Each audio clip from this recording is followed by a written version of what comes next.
Yeah. Oh, Oh, no, no, really. he's good. He's good. Yeah. You got your jazz in there. 1 minute. Thanks, Chris. Thanks, Chris. Yeah. Speak to you in a bit, Andy. Thank you, guys. Thank you.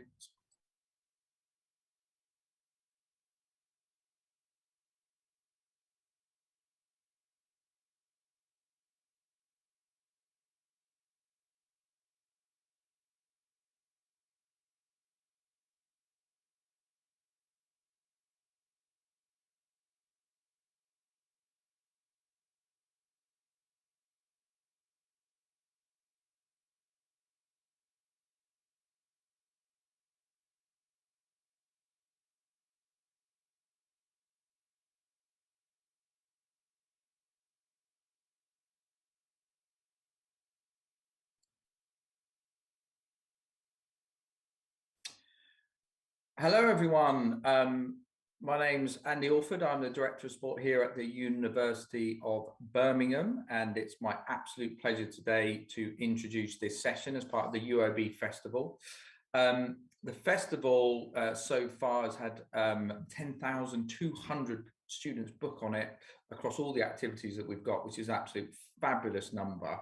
So, and I was lucky enough to be at our campus run on Sunday, where we had about 400 of you turn up and have a really great time. It was a brilliant event. So it's also nice to be at the end of the week as well, to be part of this session. One of the things as we go along, so be very interactive with a bit of luck. If you go on to Slido and you put in the code 426188, I can't see the screen, but I believe it's up there for you guys. So if you could do that, there's the ability there to actually ask us some questions. So of our guest speaker, and I will kind of have a look at those as we go along, and we will be able to ask those at the end.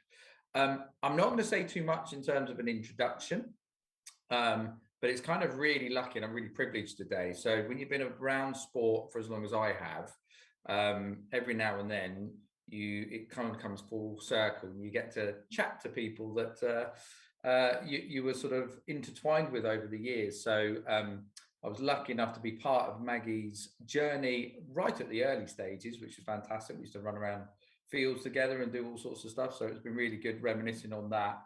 And be part of a journey as an absolutely fantastic England rugby player. Purposely, I'm not going to say anything more because we don't give too much away of her presentation, but it's really great from a personal point of view. Loved working with Maggie. She's a fantastic person, been brilliant to see her grow, and I'm sure you're going to enjoy this talk. And like we said, please ask lots of questions at the end. Over to you, Maggie. Hi, Andy, and thank you so much for the wonderful introduction. I'm just going to get ready to share my slides so you can all see them. So give me 2 seconds. Brilliant. Okay, so again, thank you, Andy, for the introduction. Hello to everyone and good afternoon. First, let me start off with saying thank you very much for having me on to be able to speak to you all. I'm looking forward to sharing my story with you. So as Andy's already highlighted, my name is Maggie Alphonsi, and many of you probably won't actually know who I am, which is absolutely fine. So let me just give you a quick brief of who I am.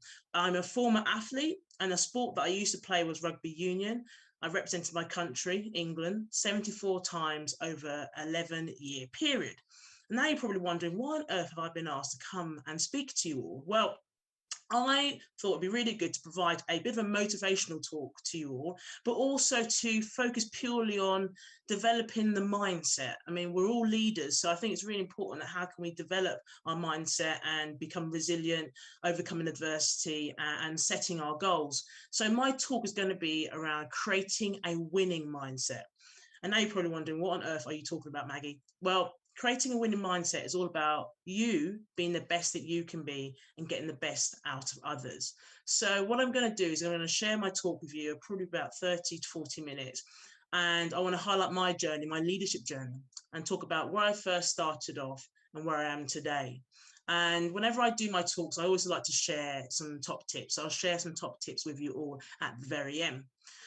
But again, when I do my talks, I always like to ask questions. So I'm going to ask a question to you all. Obviously, you can't respond to me, but I want you just to think about the questions when I ask them to you and reflect on them. And at the end, I just want you to sort of write them down, write your responses down so you can take something away and again, reflect on. So the first question I'm going to ask you is this one. The question is, what drives you to be successful? So you're on your journey now, and I think it's really important to know what keeps you going. So I'll repeat the question again. What drives you to be successful? And now I'm going to slightly rephrase the question. Why do you do what you do? And again, this question is important because I will touch on it again later on in my talk. But for the start of my talk, again, start thinking about it, reflect on it. If need be, write what drives you down, because this is going to be a nice, I guess, goal that you can focus on throughout your journey and throughout your career. Okay, so let me move on to my actual talk and tell you about my journey. So my journey first started, like most people's journeys do, when you're born. And when I was born with a physical disability called club foot. And some of you might know what that is. That's basically where one or both your feet are turned all the way in. And for me, my right foot was turned all the way in. And when I was born, the doctor said to my mum, look, she has to have an operation to straighten her foot. And at that time, it was quite a scary time for my mother, because she was thinking, wait, I'm going to let my child undergo an operation that could cost her her life. But my mum said, fine, let's do it. Let's have this operation to straighten my foot. So I had the operation to straighten my foot, and it was challenging. I can't lie to you. I spent most of my childhood in and out of hospital trying to get my foot straightened. And, at that time, all I wanted to do was be active, socialize with lots of different people. But I had to get on with it. And I guess what made my childhood even more difficult was that I grew up in a lovely place, I guess I call it, in North London, a place called Edmonton. And some of you might know of it. Unfortunately, where I grew up was a council estate that did have a lot of challenges. So people who lived on that estate lacked aspiration and lacked motivation. And unfortunately, I took that same attitude into my school life. So I think about my school life. At school, primary school, I was a good kid. You can't see the whole of me, but I was 5'3" and 73 kg when I was really young. So at the age of 9 years old. So you can imagine I was quite a big kid. And as a result of that, nobody wanted to mess with me. I used to get in a lot of trouble every now and again at primary school, but generally, on the whole, I was quite a good kid. And then I moved into secondary school, and that's where I started to get in more trouble. Because of my size and my stature, I used to get into, I'll be honest, a lot of fights. And I almost got excluded from secondary school. I used to get put on a lot of reports. And, at the same time, I was a smart kid. I just didn't engage with the school content. But there was one point in my life that completely changed. And this is why I want to share it with you. I basically remember going into school, walking down the corridor, and then bumping into my PE teacher, a female PE teacher. And she had black eyes and bruises. And I was so intrigued by this. I thought, let me ask her, what does she do? So I said, Miss, what do you do? And she said to me, she goes, Maggie, I play a sport called rugby union. And I was like, Miss, what on earth is this sport you call rugby union? Growing up in North London, all I knew was football. I played football, I supported Arsenal. That was my life. So to hear of a sport called rugby union, I didn't really get it. Anyway, and she said to me, she goes, Maggie, do you know what? I think this sport could change you. I think this sport could improve you. Go and take this sport up and just give it a go. See where it takes you. So I actually listened to her. The first time I had actually listened to a teacher in my whole entire life at that time. And I went to my local rugby club, which was Saracens, and I picked up a rugby ball, made my first big run, my first big tackle, and I absolutely loved it. For the first time, people were encouraging me. And this is where I'm going to sort of pause in my talk and talk to you about this teacher. The reason why this teacher was so good to me was that she got me to focus on my strengths. And I think that's really important. And this is why I always try and make sure I share with whoever I'm speaking to in my story about this talk, because talking about your strengths is really important. I spent so much time thinking about my weaknesses, thinking about the things I need to improve on, the things that I'm not good at. And actually, what this teacher got me to do was to concentrate on what I'm good at and actually use my strengths to be something that I lead with. So I'm going to ask you another question. This is the question I'm going to ask you is, what are your strengths? And again, if you've got a piece of paper and a pen beside you, write them down. And I say this to everyone, write your 3 strengths down and remind yourselves of what makes you so impressive, so good. Because when things become difficult again, sometimes you have to revert back to those 3 strengths to remind you why you're such a good person. Because sometimes we think about all the things that we're not good at, that actually it pulls us down. So think about your 3 strengths. Okay, back to my talk. So my teacher encouraged me to focus on my strengths. And I thought to myself, I really love this sport, rugby union. I'm going to keep training and see where it takes me. Anyway, I worked really hard and then, really enjoyed it, kept at it. And then I got a letter that came through the door that said to me, Maggie, you've been selected to represent Great Britain in touch rugby. And touch rugby, if you don't know what it is, it's basically rugby union, but without the contact. And they said, Maggie, you get the chance to go on this big tour to Australia, but you have to pay £2,000 to go on this tour. And at this time, I was only 13, 14 years old. And I thought to myself, look, I don't have £2,000 to pay for this tour. I also can't ask my single parent mum to pay for me to go on this tour. So the only way I'm going to get this money is if I go into school and ask my head of year to pay for me to go to Australia. Because at that time, I thought that was the logical thing to do.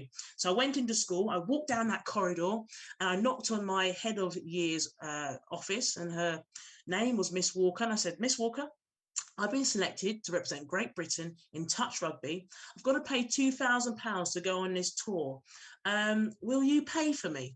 So I stuck out my hand and basically she said no, which was quite an awkward conversation, I'll be honest with you. But what she did say to me was, she goes, Maggie, I'm going to give you a bucket. And I want you to take that bucket and go to every class and every assembly and stand up and present yourself. Tell them your story, what you want to achieve.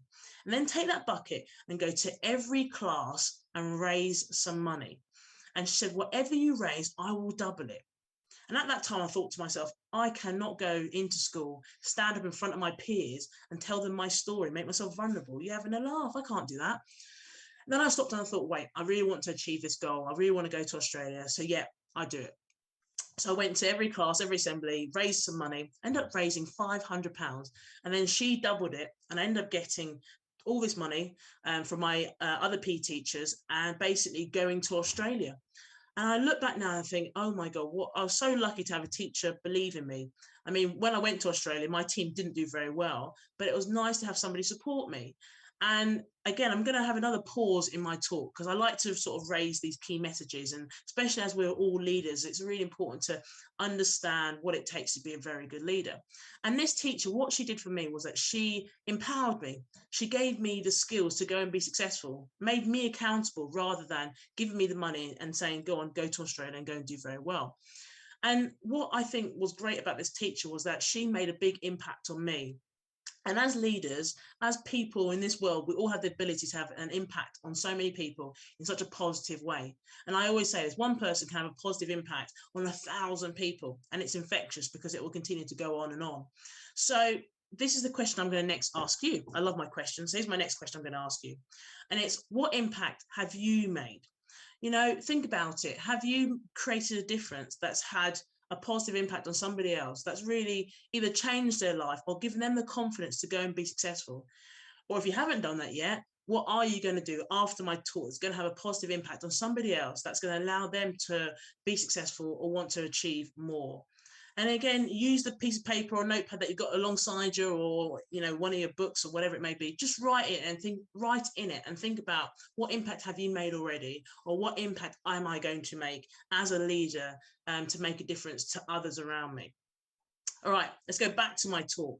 So after seeing this teacher giving me the opportunity to raise some money and empower myself and become successful, I then thought to myself, do you know what, I'm going to start setting my goals.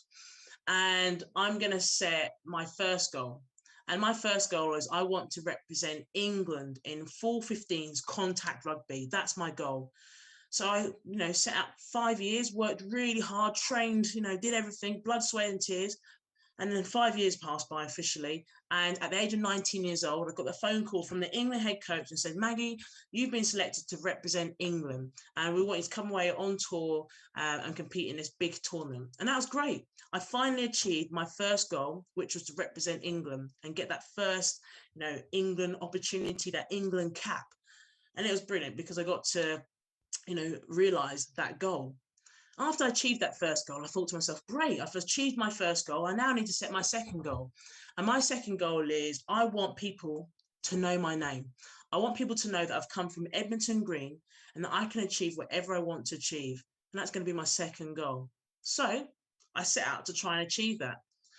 Again, I trained really hard and I was in this England team. And believe it or not, my England team, we ended up qualifying for a Rugby World Cup. So some of you know what, some of you will know what World Cups are. They're basically all the best teams fighting out to get this trophy, almost like an Olympics really, but just one sport. Anyway, my England team, we got to the final of this World Cup in 2006 out in Canada. Anyway, when we got to the final, we ended up playing against a team called New Zealand. So if you know rugby, New Zealand, they're pretty good at rugby. Anyway, we got to the final against them and we lost. And the final score was 25-18.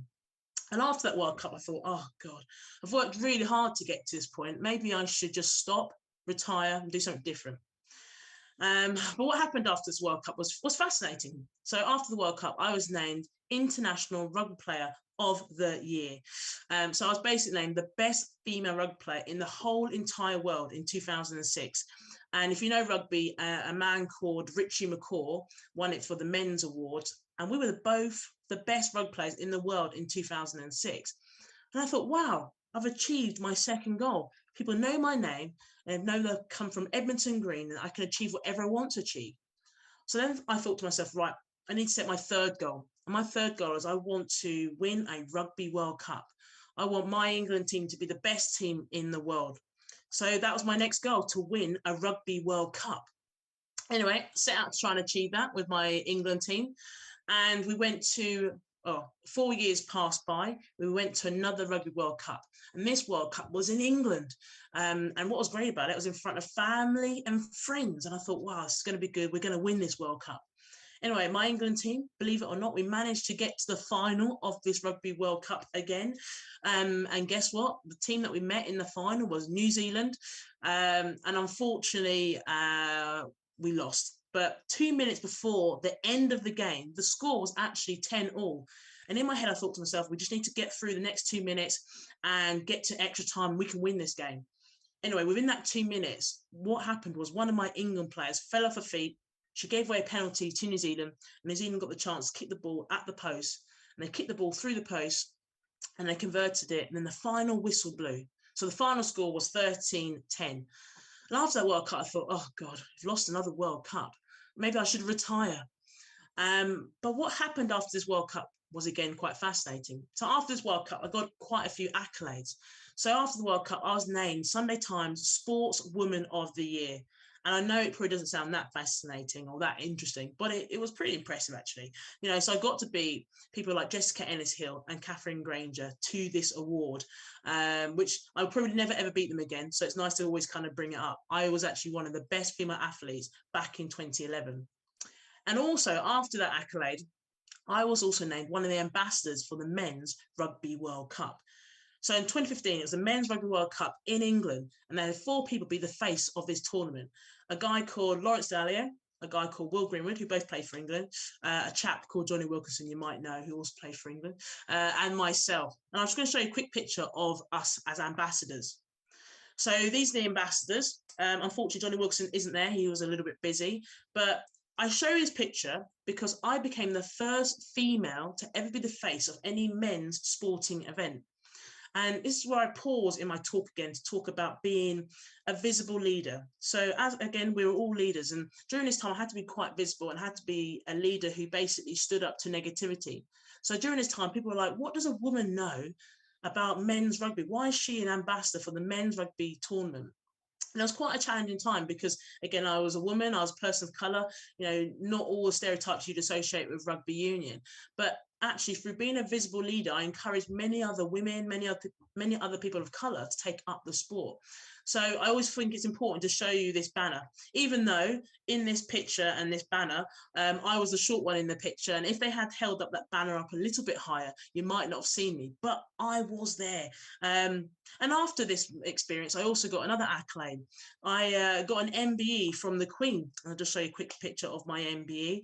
And I show you all of these accolades, and I promise you, I'm not showing off. I'm not showing you this just to tell you how great I am. I'm showing these accolades because during our journey, we all go on our journeys, no matter who we are, no matter what we're doing, we all go on our journeys. And some of our journeys, we have plenty of distractions. And for me, these accolades were actually distractions. They were white noise. They got in the way. They stopped me from trying to go on to my next goal. And when I got my MBE, I stopped and I realized, I thought, I need to achieve the goal that I set out to achieve.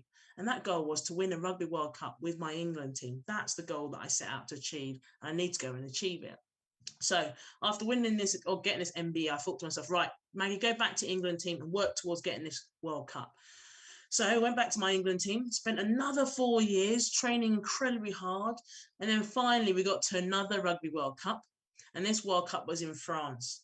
And believe it or not, we got to the final of the World Cup, but this time not against New Zealand, this time against Canada. And thankfully, the result was different. So we won the Rugby World Cup. Let me show you a picture of this. There we go. Won the Rugby World Cup. This is my my England team. And whenever I show people this picture, they always ask me 2 questions. And the first question they always ask me is, Maggie, what's it like to win a Rugby World Cup? What's it like to finally achieve that goal that you set out to achieve? God, it must have been amazing. And I always say to people, do you know what? It wasn't amazing or happy or ecstatic or any other positive words you want to say. Actually, it was just a major relief. We spent, well, actually, my England team and myself, we spent 12 years working towards this point. And we had many ups and downs. We failed several World Cups, and we finally got to the point where we actually achieved it. It took 12 years, but we got there in the end. And we all go through this on our journeys. We experience failure, and then we finally achieve success. And when I talk to people about this picture, I always say this picture literally lasted 60 seconds. So the minute we got that trophy, the gold ticketed in the background went up in the air. And by the time it came back down to the ground, the stadium was absolutely empty. But this moment was our priceless moment. So I can walk around the streets and tell everyone, look, I've won a World Cup. But most people go, this is absolutely meaningless. It means nothing to me. But for me and my team, this is a priceless moment that no one can take away from us. And it's important to recognize you and many other people all have a priceless moment, something you're working towards that nobody can take away from you because it's your moment and nobody else's. So that's our priceless moment. The second thing that people always ask me is they go, Maggie, what did your team do differently? So you went to one World Cup, you lost. You went to a second World Cup, you lost again. But the third one, you won. What did your team do differently? And I always say to people, what we did differently was that we learned each other's whys. So before this Rugby World Cup with my England team, our sports psychologist said to us, take your phone and ask yourself a question and then record yourself answering the question. And the question I want you to ask yourself is, why do you want to win a Rugby World Cup? Why do you want to play for England? Why do you do what you do? And at this time, I didn't really, understand the question. I never really asked myself the question before. And then I stopped and I realized my why, initially I thought my why was to win a World Cup because I want to be famous, I want to be rich, I want to get lots of Twitter followers. And then I stopped and I thought, actually, that's not my why. My actual why is that I want to make my single parent mum proud, the lady who worked really hard to allow me to have the best life that I could have. That's why I want to win the Rugby World Cup. And then before this World Cup final, we went back and we watched everyone's video that they said about their whys. And then I realized everyone in this team, we all have different whys. So we all have different reasons why I want to win a Rugby World Cup. So there's one lady in this picture, she's got alopecia, so she has no hair. She's the lady at the front. And her why was that she wanted to show people, regardless of this condition, that you can still achieve whatever you want to achieve. And there's another lady in this picture, I can't see her at the moment, but she sadly lost her granddad literally just before the Rugby World Cup final. And her why was to make him proud because she hadn't seen him for several years because he lived in New Zealand and she left New Zealand to try and start a better life, really. So that's what her why was. Anyway, after winning this World Cup, I thought to myself, it's so amazing that we achieved this and we achieved this as a team that I now need to find something else and find a new challenge and do something completely different. Anyway, I then got a phone call from a guy called Gareth Malone. And some of you might know who he is. He's the choir man. He's on TV a lot. Anyway, he basically called me up and said, Maggie, I can see that you finished your choir, finished playing rugby. Would you like to be part of my all-star celebrity choir? And I was like, Gareth, I'll be honest with you, I can't sing. But he said, Maggie, join my choir. Step out your comfort zone, challenge yourself. Who knows? You might be able to achieve something. So I said, all right then, Gareth, I will join your choir. So here's a picture of my choir. So people you might know from the choir, Craig Revel Hall on the left-hand side in the corner, from Strictly Come Dancing, sorry, right-hand side. And then there's other people from EastEnders, Mel previously from the Bake Off. There's a real range of people. Anyway, believe it or not, we spent 6 weeks together learning a song called Wake Me Up by Avicii, and it went to #1 in the UK charts. I mean, it still blows me away because I'll be honest with you, I still can't sing. And actually throughout this single, I spent most time miming it. But what was great is I stepped out of my comfort zone and I achieved what an amazing goal and achievement that I got from this experience. And this is where I want to really kind of concentrate on this with my talk. You know, for all of us as leaders, it's about stepping out of our comfort zone. It's about challenging ourselves. And one of the best quotes I was always told was about, it's important to be comfortable with being uncomfortable. So the more you challenge yourself, the more you can be better and achieve more. And that's what I experienced from this time with this choir. So after this choir, I then thought to myself, do you know what? I'm going to try and get myself to the Olympic Games. So in 2016, it was Olympic Games in Rio, and I thought I'm going to try and get myself there, but not as a rugby player, as a shot put thrower. So here's a picture of me throwing the shot put. Oh, sorry, I haven't got the picture. Ignore this tweet. I haven't got a picture of me throwing the shot, but I thought I had it up here. But anyway, I basically tried to get there as a shot put thrower, and unfortunately, I didn't make it. I had to reassess my goals. But for me trying to get there as a shot put thrower, it led to other opportunities. So I got a phone call from ITV, and ITV called me up and said, Maggie, I can see that your shot put isn't going too well. Do you want to be a pundit for the Men's Rugby World Cup? And at this time, I thought to myself, no, I can't be a pundit for the Men's Rugby World Cup because I've not won a Men's Rugby World Cup before. And also I've never played men's rugby before. So no, I can't do it. And then I stopped and I realized, wait, I have won a Rugby World Cup regardless of the gender. I have been playing a sport for the last 20 odd years. And it's a sport that I absolutely love and I'm very passionate about. So yeah, I'll join this punditry team, and you've already seen the picture, so I'll show it to you again. This was the punditry team that I joined. So people you might know, so Johnny Wilkinson and Jason Robinson, and I always make sure I put a me above my head so you know who I am and where I am in this picture. But I became the first female to be the face of any men's sporting event regards to punditry. And again, through taking that first step to be a pundit, I got a lot of negativity. And this is why I say too, it's important about being a visible leader, being somebody that others can see and follow and actually be inspired by what you're doing. So for me, taking that first step, now many other women, people of colour, work in punditry, and actually through taking that first step, it's led to others following. So now you see people like Alex Scott, who obviously works on the football, people like Ebony Ray from Brent, who works on the cricket. There's so many of us now that are working in various different versions of different sports. So it's important to be that visible leader. And I guess the next thing I want to talk to you about is when you're a leader, as we all are, sometimes you get a lot of negativity. And previously I just showed you one of my tweets and I'll show you another one again. So during my time through being a pundit, unfortunately, you get quite a lot of negative tweets. And I just want to show you some of the negative tweets that I've got. So you've already seen one, but I'll show it to you again. So this is the first tweet that I've got from an unfortunate, random, anonymous person. So the tweet is, no one cares about women's rugby, and you got the job because you tick the right boxes. Women commentators are boring. And then another tweet is, I, for one, will not be silenced. You women are very keen on your precious spaces, safe spaces. So let us have ours. You may be an imminent ex-player, but you haven't played men's pro rugby. Everyone knows you're only on TV to fulfill BBC box ticking quotas. And unfortunately, with every negative tweet that I get, you always get 1,000, positive tweets. But that's the reality of being a visible leader, being somebody that takes that first step, being somebody that stands up against the crowd to ensure that they inspire others. And I have to always remember, when you're being a leader, it's about the bigger picture. It's not always about you, it's about how you can get others to follow in your footsteps. So these negative tweets that I get may be unfortunately upsetting, but I always keep thinking, the more I get these negative tweets, the more I'm going to keep going and making sure my voice is heard and my voice becomes louder.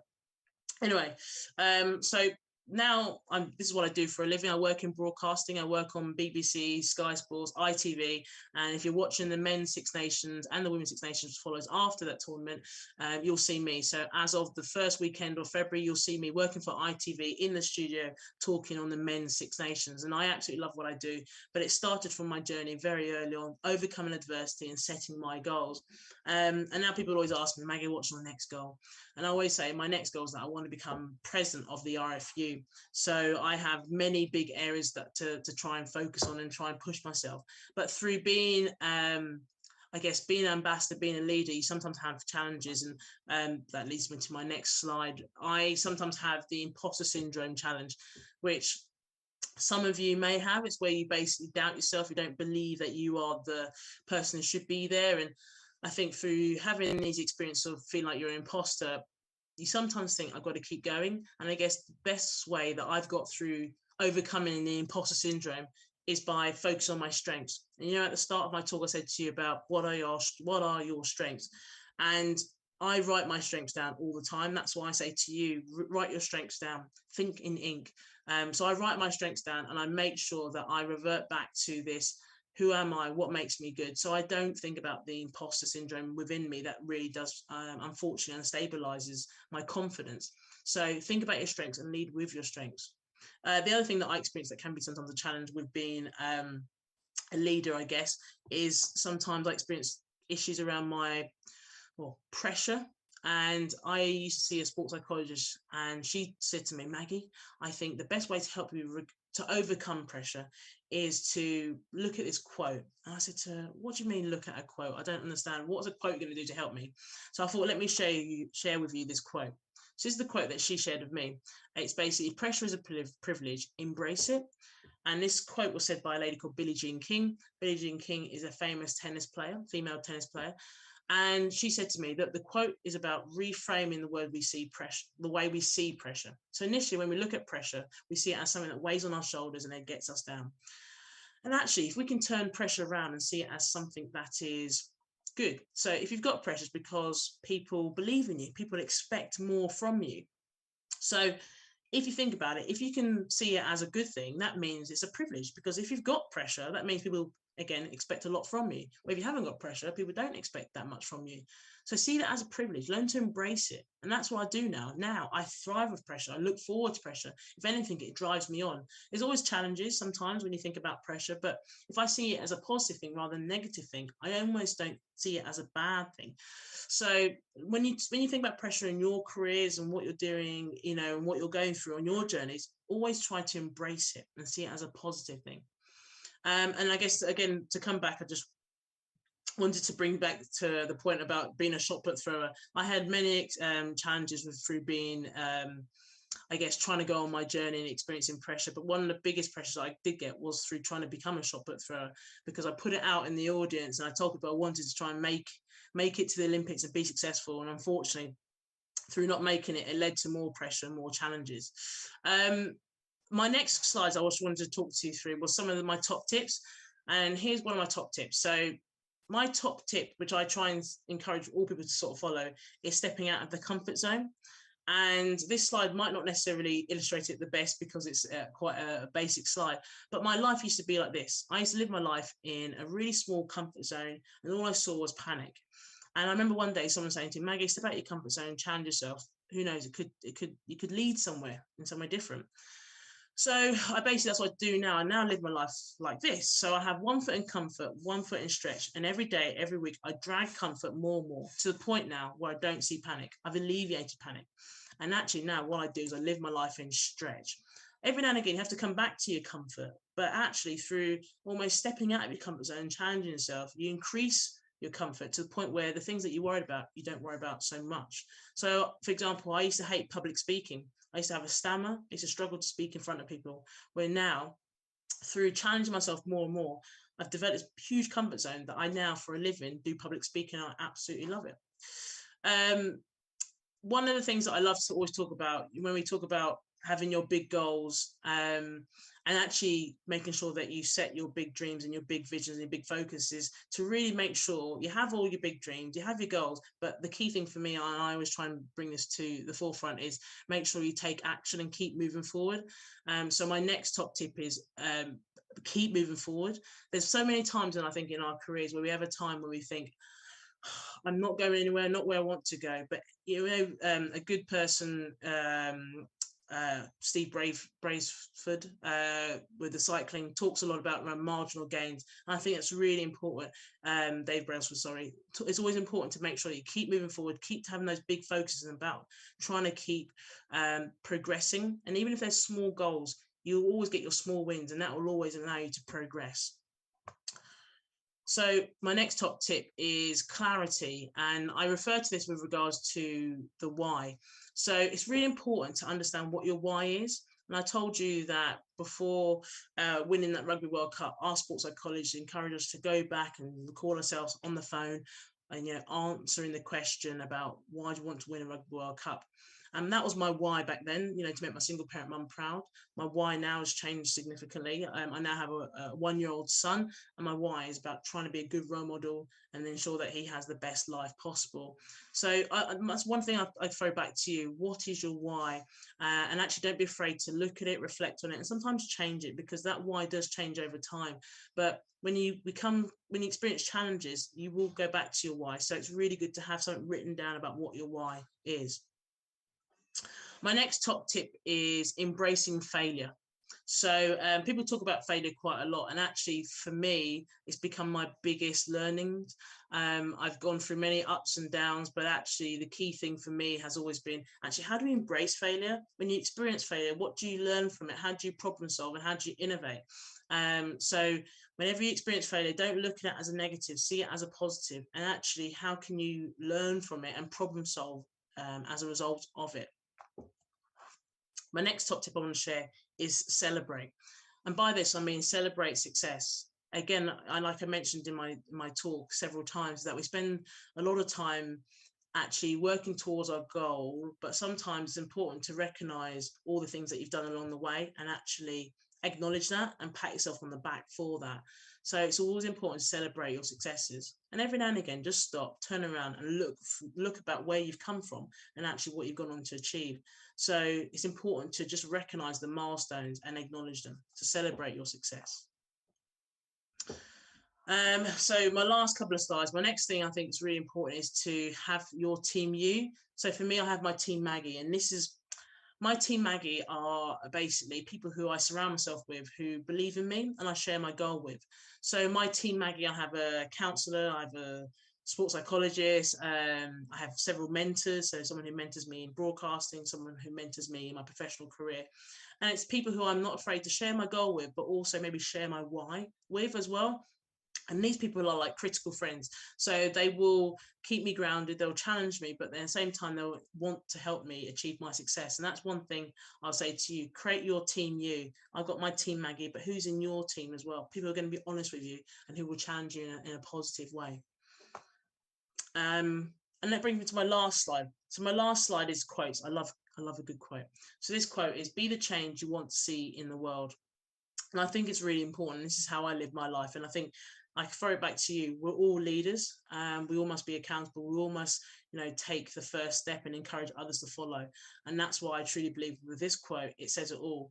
If you want to see change in the world, you've got to be that change. You've got to lead that change. And again, it's about inspiring those around you.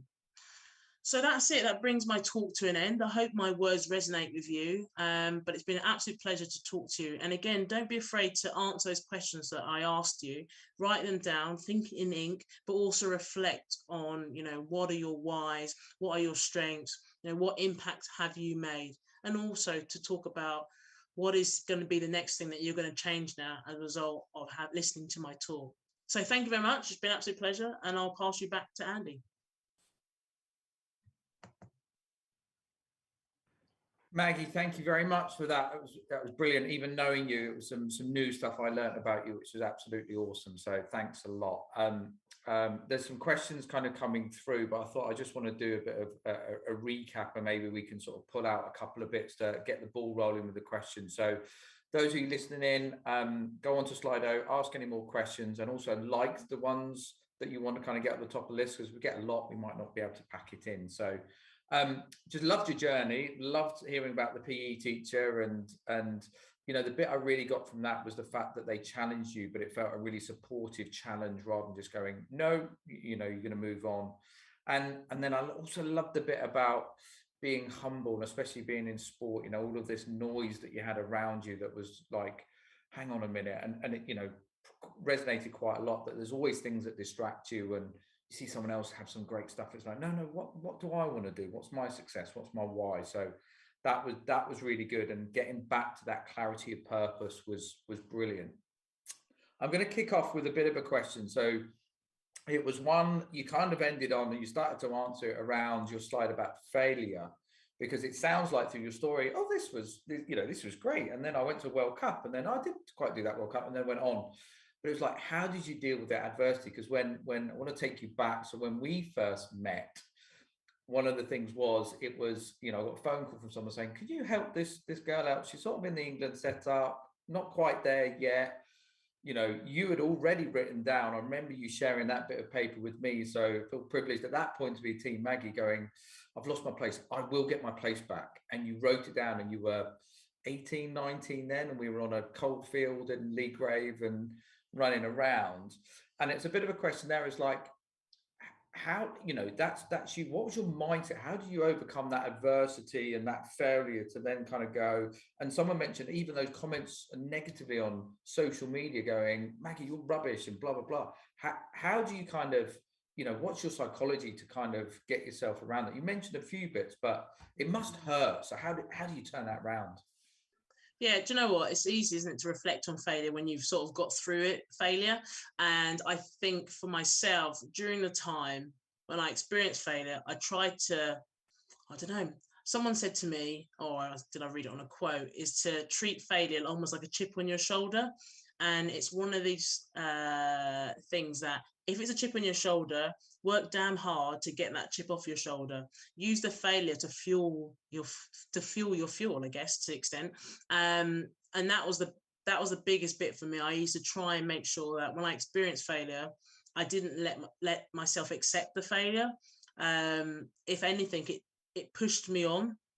And it's easy to say that when you've gone through it and you've achieved, I guess, more or less what you want to achieve. But I've now look at failure and reflect on it in a way that it's a lesson. And that's what I feel life is. Life is a big lecture. You know, you're having lessons every day.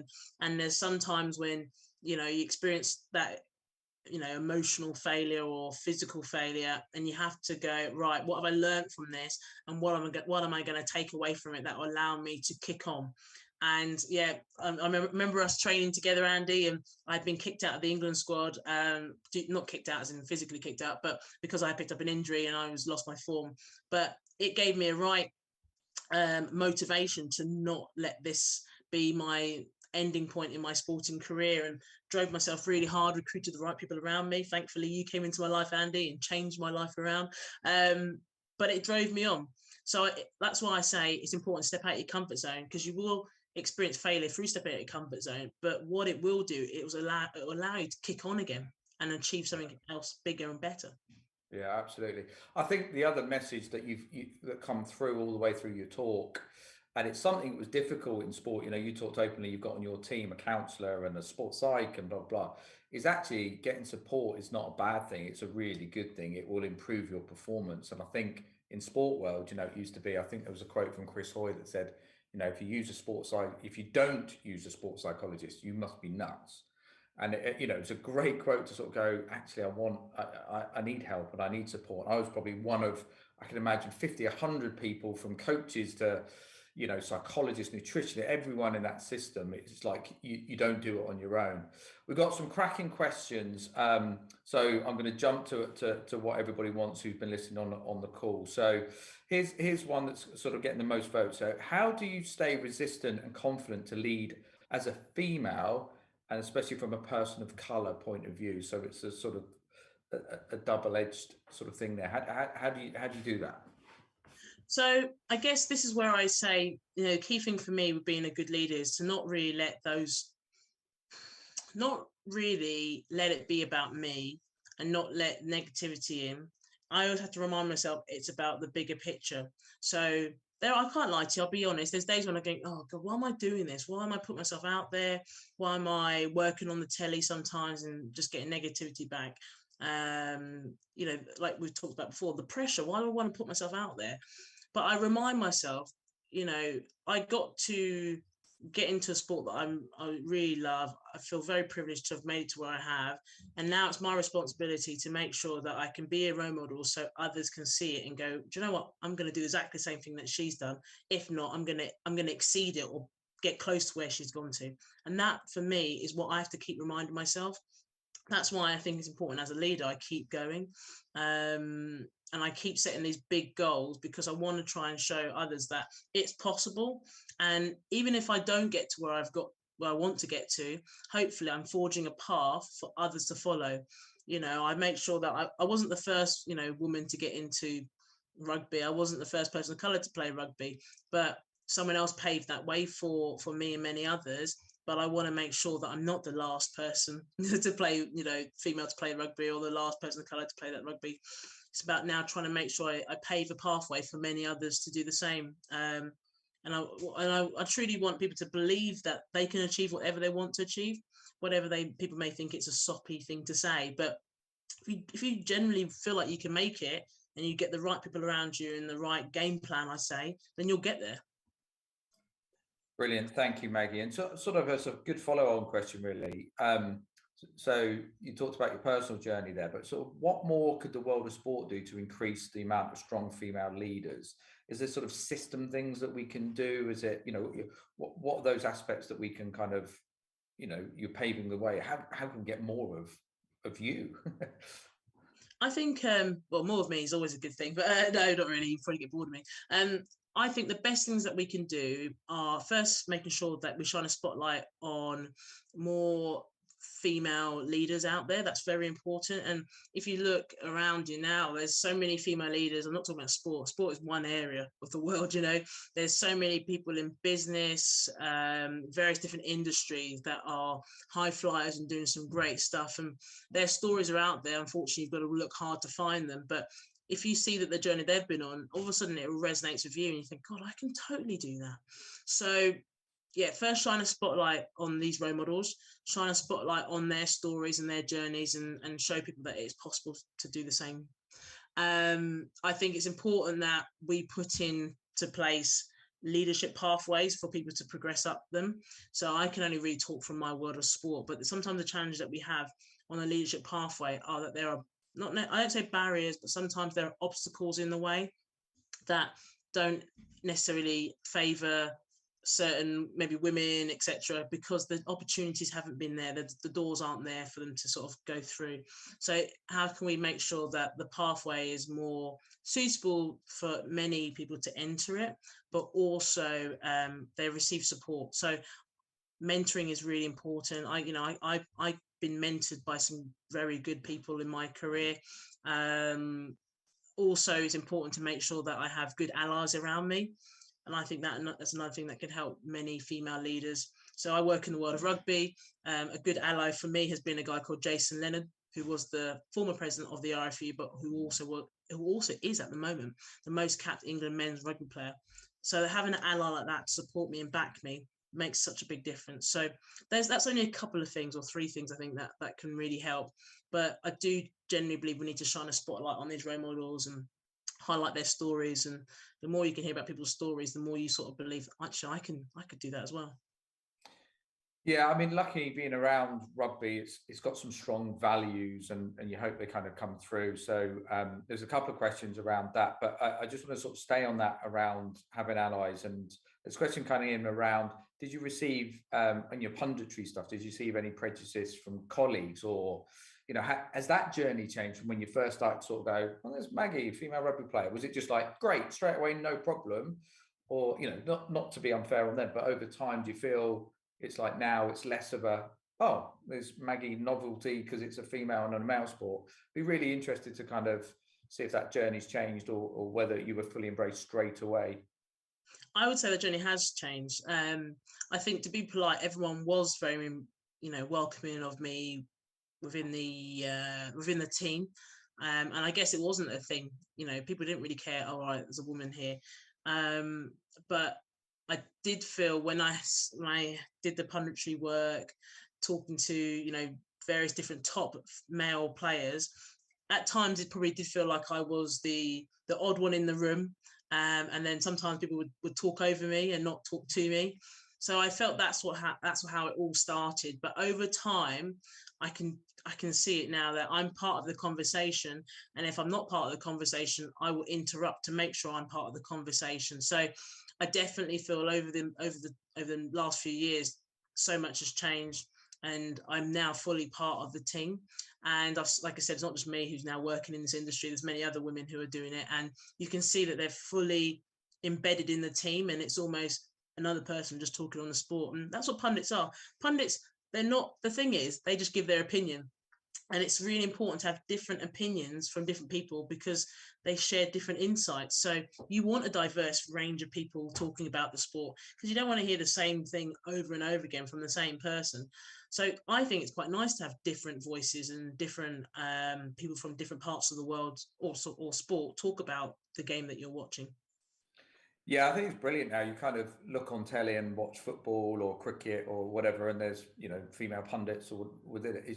It's gone from, oh, that's different, to now you don't even think about it, which is great. So the journey's moving, still some way to go, I'm sure, but you're blazing the trail basically. There was one also just to touch on rugby as a sport, and someone sort of said as maybe a traditionally more upper class sport. Was there any more barriers there from sort of the background you described yourself, that being in a council estate? Was there anything with that, that you had to overcome from that point of view? Yeah, so it's funny, so rugby's renowned for, I guess, being a posh sport basically, and that's what I thought about when I saw my PE teacher said she played it. I was like, how can you play this posh sport, miss? This is it's not for us. But it was quite funny, the entry into the sport was initially hard because you do have to have a bit of money. The reality is, in the men's version of the game, it's very much, you go to private school usually, and that's how you find rugby, even though you might play the sport in your school, state school, but it's very much a public school sport. In the women's game, it's a little bit different. So the access into it, you could, people don't play it at state school. It's not as popular, but there are clubs out there that have women and girls sections. So I think the initial barrier for me to get into sport was financial, because you have to pay for membership. You've got to go and buy rugby boots and all this kit. And that's what I struggled with initially, because I didn't have the funds or the money to do that. But then actually when I got into the sport, I realised that, God, lots of people in the sport, because my club was Saracens, it was in North London, and a lot of people were similar to me, so not necessarily load of money, maybe single parents, and it felt like we were all from the same level. And that's what I love about sport. It doesn't matter where you've come from, what your background, when you're on that field or that pitch or that court, we're all the same person, regardless of what finances you have. And so for me, I'll still be honest, not having the money didn't help. I had to work damn hard to get to training. I remember working at McDonald's. I remember doing paper rounds. I did some odd jobs just to make sure that I had some finance to pay for my membership, because I didn't want to ask mum to pay for it. So it was an initial barrier, but even now I work really hard with many other rugby players to make sure that people see the sport as a sport for all. You don't have to go to public school to get into the sport. You can come from a state school, you can come from a council estate, or you can come from a really affluent area. It doesn't matter. The opportunity is the same way in, but we need to make sure that when they're in, that we help them on the way up. And you don't have to just rely on financial funds from others. I think with rugby, it's quite perception sometimes, isn't it? Because reality, when I've worked at some rugby clubs, it's been fantastic. And there is, from a high-end lawyer down to someone that's literally unemployed or between jobs, and, and everyone's equal. It's a really nice family kind of feel. Really nice question kind of coming sort of just saying lots of lovely comments and saying thank you for your talk as well, which we'll share with you. But this one really resonated. So they've said, really appreciate your honest approach to the help you've received. How does someone from an underprivileged background reach out for help and guidance? A good question, and it's a hard one as well. If I think about, I can only relate to my experience. So I guess what I tried to do when I was really, again, I'm underprivileged, didn't have the money, didn't really know where to start. I leaned on the people who I know who were within the game. So I leaned on my PE teacher who I knew played rugby and knew the system. I then started to build up my network and the people who I knew were within the game. So and by that I mean, and I say to everyone, develop a network who are people you can lean on. So to get help, I would go to my PE teacher to start off with because she worked within the sport. And then I started to know people who worked in the governing body and I asked for support and help there.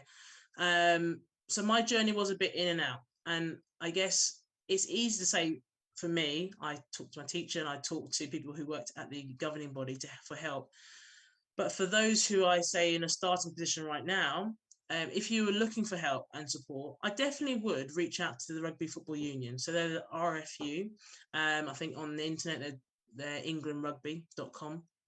And there's obviously people you can reach out to. If you have a question or require support, reach out to them. And if they can't answer the question, then to be honest, what they'll do is filter out to people who can answer your question. Also, I mean, if you're brave and you're confident, if you want to reach out to other people who are well known, like myself and many others, that's what social media I think can be a benefit there. Send them a message or tweet them, and you'll be surprised. Lots of people do come out and say, yeah, what help can I give you, or can I give you advice? And I've had many other up and coming young female rugby players in particular who've contacted me about, can you give me some advice, or where can I go for this, etc. And if I had the information, I totally help them and support them, because I'm a true believer. It's important. I need to help those coming up. Because you've got there doesn't mean that that's where your journey stops. My journey is to help others improve on their journey. So don't be afraid to reach out to those who are in the sport who are doing pretty well, and because they've got the ability to help those coming through. So that's another route to try and ask for support and help. Yeah, brilliant. I think the message really, Maggie, isn't it, is whatever your situation, whether it's playing in sport or you're a student here and struggling, there's support around. Go and seek it. It's not a negative thing in any way. One of the things I always talk about is, and what you did in your talk, but if you've got an Olympic medalist and they kind of had the Olympic medal and then someone interviews after them, they thank a shed load of people. You don't do it on your own. And I think it's, no matter what your background, and you could be highly privileged as well, you still may need help. You still need to go and ask for help. So, don't be shy on that one. Some other fantastic questions coming through. We're sort of running out of time, so we'll try and get quick ones in. If you weren't a professional rugby player, what would you have liked to have done as a career? Was one I'll be interested in hearing. Love that question. So I music was my thing. So before I came into sport, I love music. I basically, to start off with, I think we all get a recorder at primary school, and I was like, oh my god, this is the best instrument, a recorder. And then I wanted to progress and play the piano. I lived in a council estate, I had no money, I was never going to afford a piano or get a piano into a block of flats. So I thought to myself, do you know what I really want to do is learn the guitar. So my mum was on benefits as well, so we got discounts to do guitar lessons. So I basically, I could afford a guitar, acoustic guitar, bought one from Argos, learned to play the guitar at primary school, and then in secondary school I developed onto the electric guitar, and music was my thing. I joined a band, really enjoyed it. We didn't necessarily release any singles. I thought we were good, and we did have some really good songs, but that would have been where I would have taken my career further. The only thing I think that stopped me was when you're in GCSEs, you've got to pick between PE or music, and I picked music. But then when I finished finished secondary school, the opportunities for sport were there, and I could see the pathway. Where music, I couldn't see the pathway, so I left it and fell into sport. But if I wasn't going to do sport, that's where I'd be. I'd like to think I'd be at Glastonbury, with my candle out and all that, like celebrating and getting on the energy. So that's where I'd love to have been into music. Brilliant. I'm going to squeeze in one last question because we're slightly running out of time, so I'm going to try and combine two. So there was a question that says, what are you trying to stretch yourself right now with, and what are you going to do next in your career? So I'm not sure if those two dovetail, but I'll try and put two in all at once. No worries, and I might not have said it very clearly on the presentation, but yeah, my next goal is to become president of the Rugby Football Union. And if I become president of the Rugby Football Union, the governing body that runs the sport, then I will be the first female, first person of colour. You know, I'll be hopefully breaking barriers there, but it's not necessarily about breaking barriers. It's just trying to make sure that I can hopefully again be a role model for others to say, if you want to get there, you can totally get there. And I might not achieve it, but at least I'm hopefully forging a pathway for others to take that step as well. So yeah, that's my next goal. Hopefully next 3 years, it'll take a while, but next 3 years I'll be there. Brilliant. Well, count me as an ally, mate. Definitely. I'm just going to give a couple of comments and then we'll finish off. So it was a wonderful, inspiring talk. Thank you very much indeed. I particularly admire your ability not to let the appalling negativity get to you. Thank you. So that was from one of the listeners. So thank you very much for that. And I'll do this one because it made me chuckle as well. You don't have to answer, but thanks for a great talk. As a Worcester Warriors fan of both the women's and men's teams, probably advice for the team to improve results. Let's not get into that, but it did make me chuckle. But thank you for that as well. So we are going to finish off there. Maggie, it's brilliant to catch up again and chat with you, and listen. I knew quite a bit about you, but a little bit more in the story. And there's some really, really great messages there. So from all of us, thank you so much for coming to chat with us. I hope all of those listening really get some good stuff from it. And I love you sort of do a bit of action, write down stuff that you really believe in. It was so true, like I said, when I met you you were 18, 19, and you'd wrote down, I'm gonna get my place back. It was like, yeah, I've got it in ink, and that's so I know you do that stuff and done it a long time ago. So brilliant. Thanks so much. Brilliant to connect with you again. And I hope everyone enjoyed it and enjoy the rest of the festival. At 2 p.m, I should just actually, there's a College Cup on the Astros if you want to go down and have a little look at that. And there's still some of lovely fairground rides on campus as well. So jump on those. I think they're there till 7 o'clock tonight. But hope you enjoy engaging with the UOB Festival and enjoy everything. And hopefully we'll see you all soon. Thanks very much.